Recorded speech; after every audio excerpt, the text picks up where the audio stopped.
Hi guys, welcome back to the channel. And we have here today 2008 Mercedes R. I think this thing is a 320 CDI, but I'm sure this will apply even to the gasoline versions of this car. I know this car is pretty old. I believe it's disappearing off the streets, and you won't even find it in the junkyards anymore. But I still wanted to make this video. This may be applicable to some of the other SUVs that Mercedes made from those years. But the car came with no electricity. It was starting in the beginning, but you couldn't move it out of gear, and all the lights were blinking, flashing, the dash, the cluster was flashing. It's just a bunch of other crazy things. So as you can see, the first thing I believe will happen is the owner actually tried to do some crazy stuff with these really bad, cheap, I even think that these are used batteries that they did. And there's some water there too.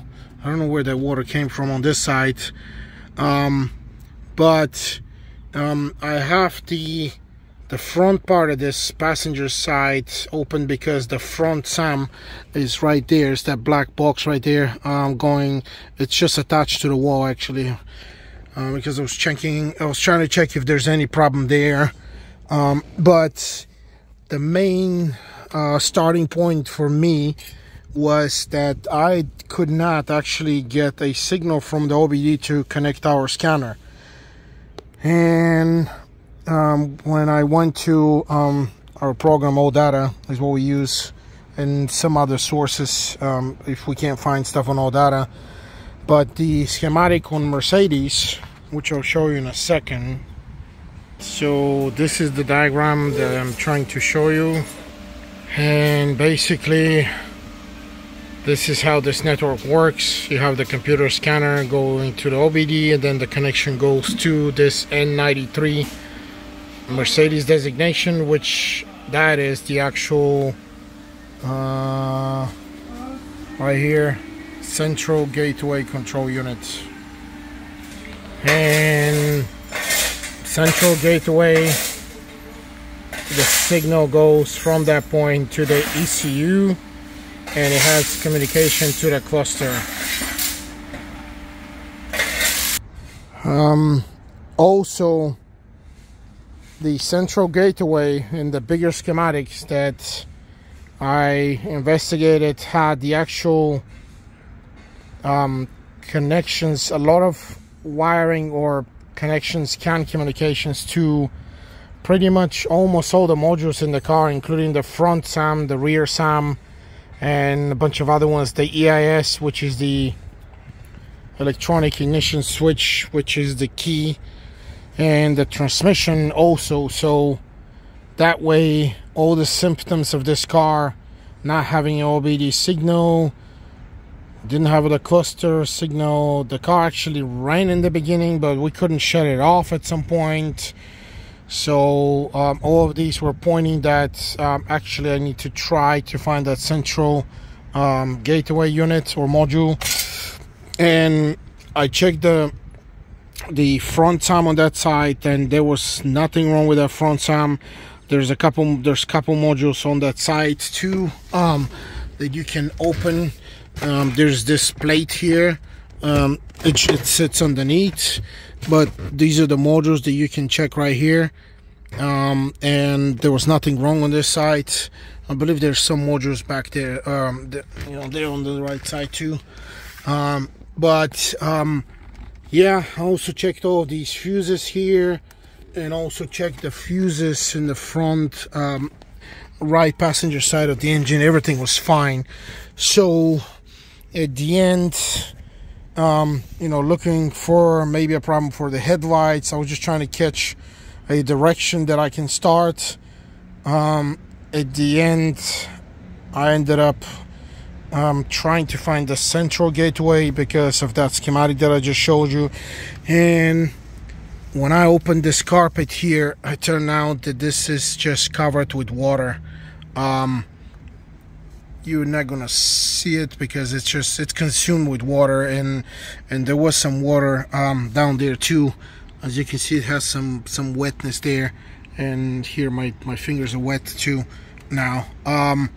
So this is completely covered in water. For some reason the top is kind of actually dry, but the foam part is just it's consumed with water. Here we go. Yeah, this is just crazy. So the central gateway is actually right here, and we ordered this new part from Mercedes because the customer wants to try to fix this car. And this is the old unit that I got out, and as you can see, it has been flooded and rusted. That's completely unusable. This is the original part number, and this is the new part number here, OEM unit. And I believe this is a new part that supersedes this part number. Yeah, it's their different part numbers. And being wet, damaged. These wires had some problems too. I managed to clean them up. Couple wires came out on the bottom, so I had to re-weld them to the plug and install it again. So at this point, actually, I just got everything back together, and we managed to get a signal to the scanner, and I managed to start the car.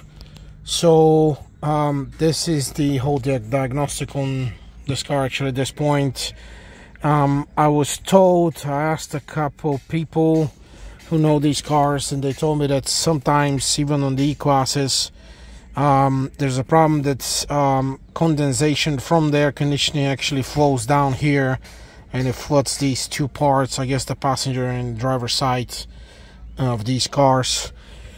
And again, here we go. The car starts, and most importantly, I can actually get it in gear.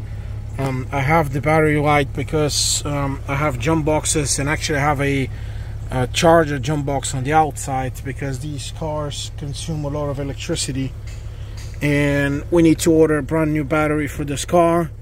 And at this point, this is how this truck is fixed. Yes, there are other codes like all of these, but right now I'm not gonna worry about these. The car runs. Actually, some of these codes had up to 10 or 15, 20 codes DTC, so I erased a lot of codes. So at this point, this is going to be the way it is. And the diesel has a couple of things, but they're specific for diesels.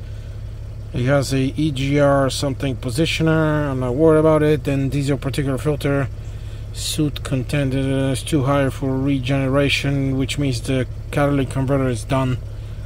But there is no emissions test here in Georgia, so I guess the person is not going to worry about it. And yeah, all of these other ones at this point, I believe if everything is working right, which we're going to try to see when we test drive the car, we should be okay. Auxiliary battery is faulty. Okay, so we have a problem with the main battery and the auxiliary battery. That's actually right there. It's right there next in the front part of this. So I'm gonna have to replace the two batteries. And rear SAM, I'm not worried about this. Yeah, okay, so pretty much almost, I want to say almost everything is fixed to the point where this client can actually drive the car after we get the two batteries. So this is the diagnostic. I hope it helps you guys. If you have these crazy problems with these cars, look for flooding, and the symptoms are car wouldn't start or it will start, And if you see these crazy flashing lights, they're not flashing but slowly like coming on and off randomly.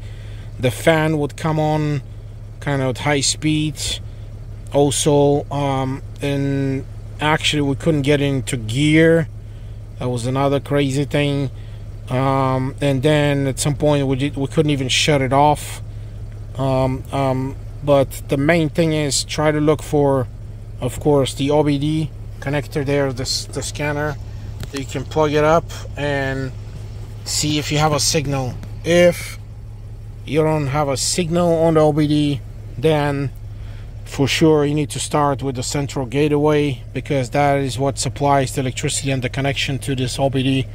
And you start from there and you look for that central gateway module in your car. Okay, well, I hope you guys can get some help from this video and fix your problems, and I'll see you in the next video. And again, thanks for watching. Please like my videos and please subscribe, and thanks a lot.